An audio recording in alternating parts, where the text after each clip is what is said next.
Hello, and welcome to the SWRA podcast, where aging, wellness, and wisdom intersect. I am your host, Maggie Lazar, and I am delighted to have you on. If this is your first time, welcome. If you are a returning listener, I also welcome you back. Today is Aging Day. I have been uh, churning some ideas in my head about aging because those of you who know about SWRA and about me, I am here in Panama with the goal of creating a model of aging where we can age in place affordably and safely here in Panama. But as I often say, we have not been tested yet because we have not had a sister, one of our members, really in need of long-term care. And then I kind of keep my ears open to see and hear what others are doing. Well, we hear about a person, an expat, who is in a long-term care facility after suffering a stroke.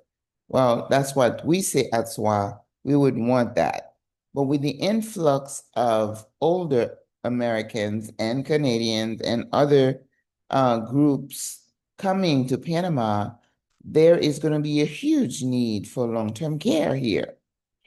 But also, in my personal experience, my siblings and I were working together to figure out my mom's last days, and we did do a good job of that. Even though the choice of where she was not what she really wanted, but that was the practical thing to do. Now, I know of another person who is sharing the responsibility of caring for her aging parent, but that sometimes creates some friction because, there's always going to be a pull, which one sibling feeling, like she's carrying the larger portion of the load, so to speak, right? So that creates tension. And then I think what really got me thinking about it, it was a Panamanian responding to something on a Facebook page in a Facebook group. And she said, I'm afraid that older expats, are romanticizing the idea of aging abroad. My ears perked up because she said, I have aging parents, even though she is stateside, but she feels confident because she said, I have family who can take care of my aging parent. And she said, it doesn't matter how you plan, but when you come to the reality of the day-to-day struggles, most of you are going to end up going back because you do not have the support that I have. And let me tell you, that made me feel a sense of urgency because I'm like, well, this is what I'm telling the ladies. I promised them that. And my role is to create this model. And, I always say it takes time to learn the culture, the systems, but I absolutely have been feeling a sense of urgency. And then yesterday, I listened to another sister who is visiting a country far, east, and she is also musing about what would she do when she gets home. I mean, when she gets older and can take care of herself. So I think most of us in this age group are wondering, we have the what if questions. We have the question as to, is it really going to be possible for me to age in place in a foreign country? Listen, I am a realist. So if the question is being asked, we have to be able to answer it. And right now, the response that I would give is, I'm not sure because I do not have all the answers. And I know every sister I talk to, except for one, they just kind of unsettled, not sure what they would want to do. I also have heard from a sister about another person who's having some difficulties because she's been in the hospital, you don't have insurance, then you got to give that credit card, Now you're in debt, and it's like, OMG, OMG. So we really have to think really seriously. And this uh podcast about aging is not about some philosophical rendezvous, philosophical notion.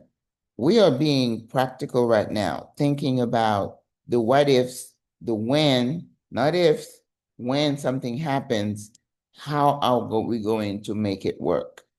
I don't have the answers yet.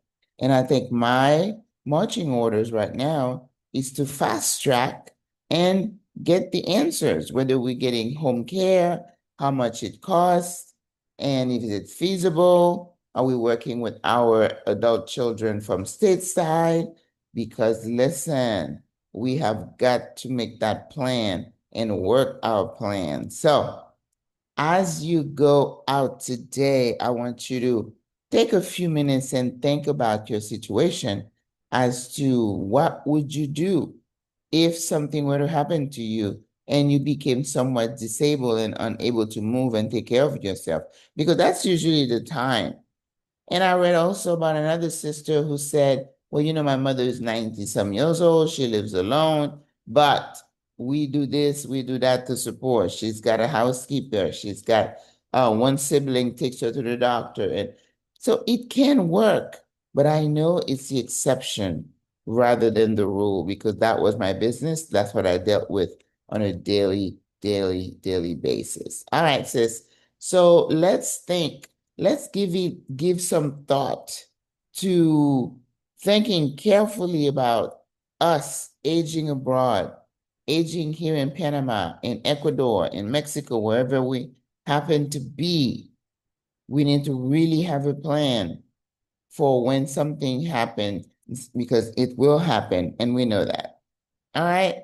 So again, I'm not being philosophical today, but I want to jot your thinking to say, really, really, once you take the idea of the ooh and ah of Panama, yes, the reality should be looking at you smack in the face, and for you to say, oh, well, I have this plan. I we're going to do this, you're going to do that. And I got to tell you, I'm not there. I don't have that plan. So I'm going to be working on that. All right, sis? So go out there today and be a good human. Never stop blessing people, encouraging people, because that's what we should do. All right? I'll talk to you tomorrow. Au revoir. À la prochaine. Bye.